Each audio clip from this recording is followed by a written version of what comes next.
Dans le département du Zou, la commune de Djidja est drainée par 145 km de cours d'eau, dont 2 fleuves, à savoir le Zou et le Koufo. En potentialité d'eau, Djidja étant la plus vaste, nous avons besoin réellement des ouvrages d'eau. Mais pour le moment, nous avons 11 AEV, plus 452 forages simples, qui n'arrivent pas à couvrir le besoin de toute ma population. La question de l'eau ne nous est pas facile à gérer. Les femmes en souffrent énormément, surtout pendant la saison que nous entamons. Nous n'avons pas assez de pompes dans les villages. De plus, les pompes sont éloignées des agglomérations.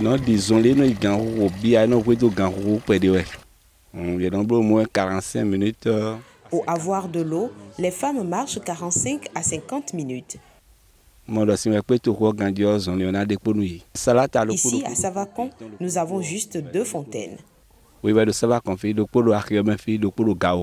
avons les forages simples, c'est-à-dire les forages avec lesquels on utilise une force humaine, les pieds ou les mains, pour pouvoir faire sortir de l'eau de la terre. Il y a maintenant les châteaux d'eau, c'est-à-dire les adductions d'eau villageoises, et pour lesquels on a des branchements, c'est-à-dire des canalisations qui conduisent vers des bornes fontaines, c'est-à-dire des lieux de distribution de l'eau pour la population.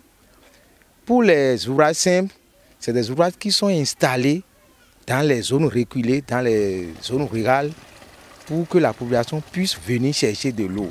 Et là, le gestionnaire est un délégataire qui est choisi par la population.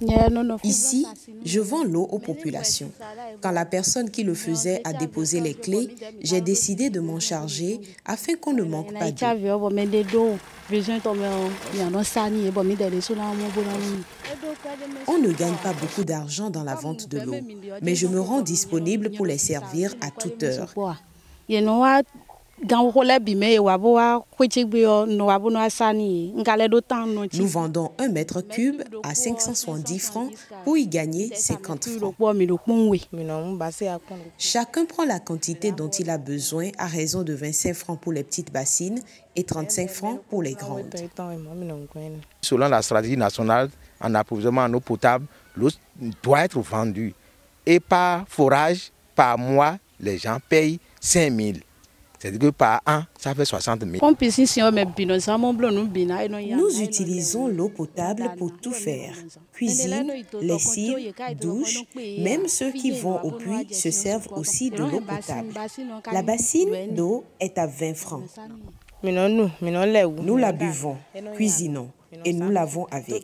Nous n'utilisons pas souvent l'eau du puits. Les difficultés sont grandes car il n'y a que 2 fontaines dans ce village.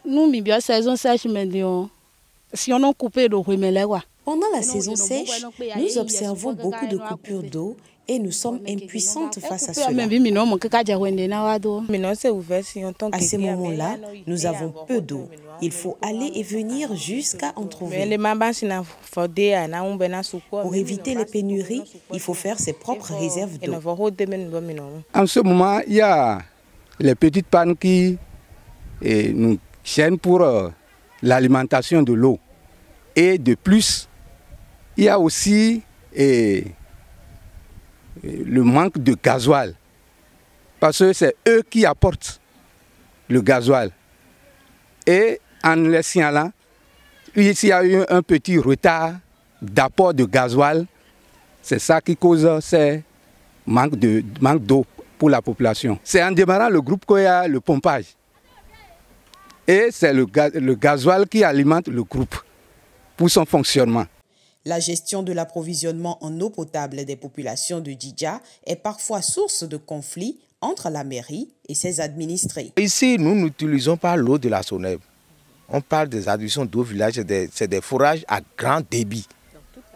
Dans toute la commune, ce qu'on a qui quitte à Abomey vers Djidja, centre là-bas, jusqu'à présent ne marche pas. Mais nous constatons que l'État est en train de reprendre tout le système, toutes les canalisations, et bientôt on aura de l'eau sonnable aussi dans la commune. La NARDER a réalisé cet ouvrage que vous voyez. La NARDER, une structure d'État, et avant que cet ouvrage ne soit mis en œuvre, il faut que l'on ait suffisamment de l'énergie. Nous sommes en train de mettre les petits plats dans les grands pour que l'État central puisse mettre à la gestion de la commune dont j'ai la charge de cet ouvrage. Ce n'est pas encore remis dans nos mains officiellement. Nous sommes pour parler avec les gens de la direction de l'eau. Je crois que c'est une chose qui serait faite d'ici à là. Je voudrais également remercier le chef de l'État parce qu'il est en train de faire les réformes. Les réformes dans lesquelles il nous a fait signer une convention tout récemment, une convention qui dit que désormais c'est une agence créée au niveau du Palais de la République qui devrait s'occuper des réalisations en ce qui concerne les infrastructures de l'eau au niveau des communes. Nous avons besoin beaucoup de forages encore, parce qu'il y a beaucoup de nos villages qui jusque-là n'ont pas encore bénéficié de forage. Et c'est dans notre PDC, c'est dans notre PSO que nous leur avons déjà transféré.